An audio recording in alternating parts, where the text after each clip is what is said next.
Hi everyone, welcome back to my channel. My name is Gift, but you can also call me Giftee Love. If you're new here, hi, thanks for coming and watching my videos. Feel free to subscribe, like or comment, and if you don't want to, that's fine. Thank you so much for watching. And if you're coming back, hi, nice to see you. I'm so glad to have you here.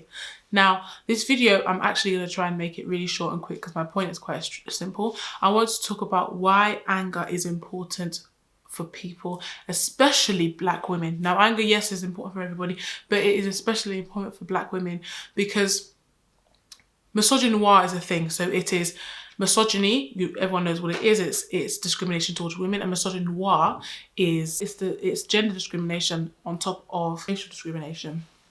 So with all that's going on, I think the reason I wanted to make this video, it's a video I wanted to make for a long time, but now it feels timely to do so. It's actually really hard to know what to say, because I have all these things in my head, but none of them feel right to get across my point. I've even made notes, but the reason why anger is important, especially for black women, is because time and time again, we are told, even when we try our best to present ourselves in this calm and professional and come across in the same way, we will always be, because of racism, because of white supremacy, we will always be received as angry. There's nothing we can do about that.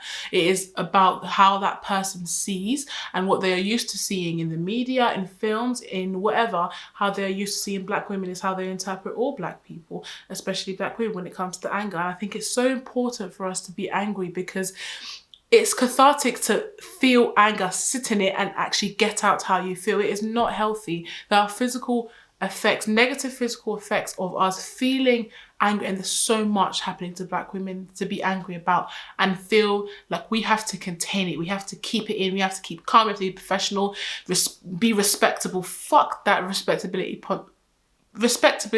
politics nonsense. I don't believe in none of that. If you feel angry, be angry. Anger can be a vehicle for change. Anger, rage, the spectrum that sits within anger can be vehicles and motives for change. There's like a quote about how if you're not angry, you're not listening. And I think it's so true because there's so much to be mad about. And I think, again, even with that, it's like, you know, yes, be angry as long as you're channeling it into something productive.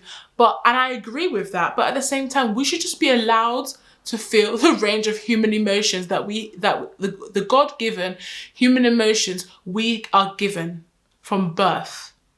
Why are we constantly told, women, but most especially who I'm talking to, black women, always being told to calm down, to relax, to take it easy? Don't you think we'd like to take it easy? Don't you think it would be nice to have a break from the constant trauma that we experience and see every single day of our lives?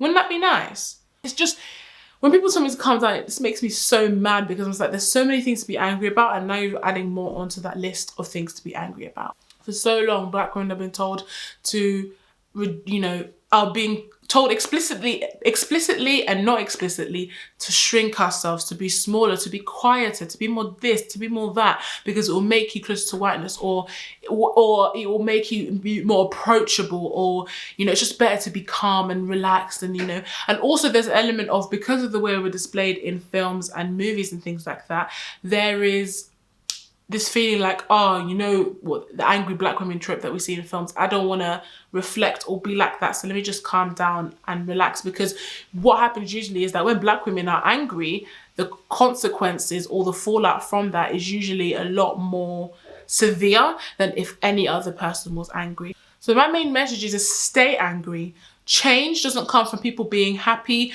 and okay with the status quo and the way it is. Anger drives change, so don't be afraid to be angry. Be enraged, feel whatever you need to feel, and if you can, channel that into making change in whatever format you can do, and with the resources you have access to.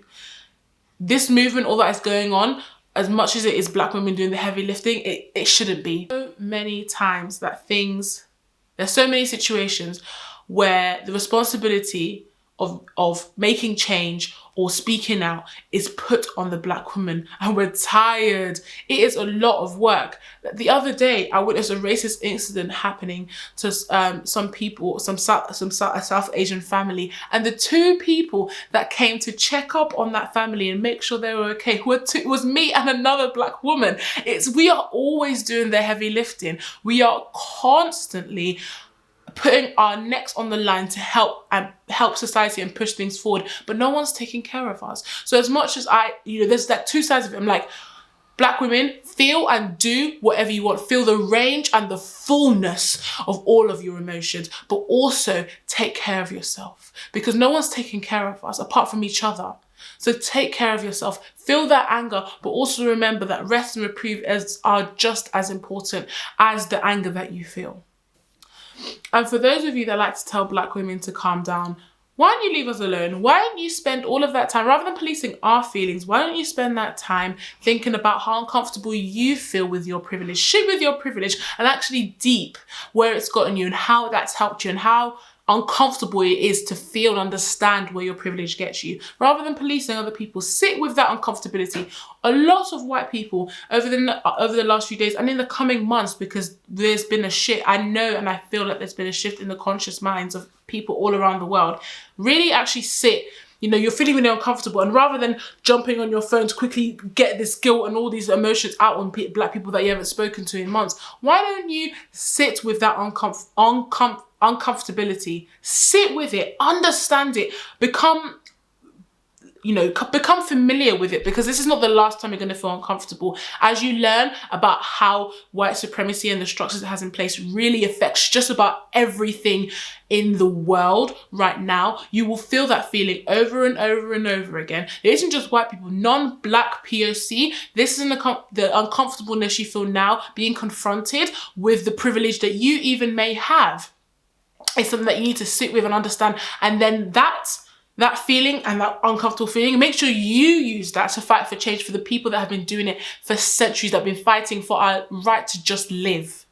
The last thing I want to say is, when it comes to Black Lives Matter, make sure your approach, the donations, the letters you're writing, everything that you're doing, if everyone that's doing it, make sure your approach is intersectional. Make sure your donations, everything that you do, the posts you're sharing from black creators, make sure your approach is intersectional. Make sure that through this movement and the change you want, make sure that you're remembering the intersectionality of black people.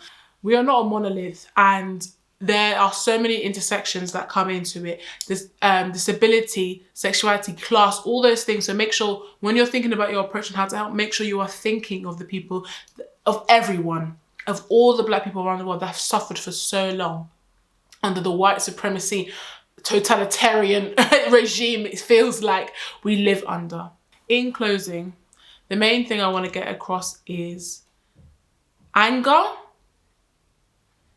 is so important. And we shouldn't feel like we have to rush through it to the resolution, to the calm bit, to the let's all shake hands and kumbaya. Sit in that anger and use that rage. The format in which you'll do that will change and alter depending on your situation, but use it.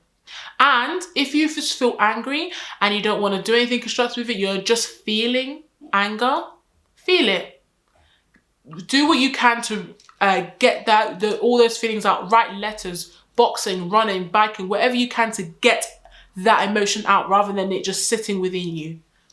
Find a way to not get it out to not feel angry anymore, but to get out how that emotion feels, the physical toll it's taking on you. Because keeping it in, shushing it, suppressing it, it's not the right thing to do. And as black women, we deserve so much more for all the fighting and all the amazing things we do for the world.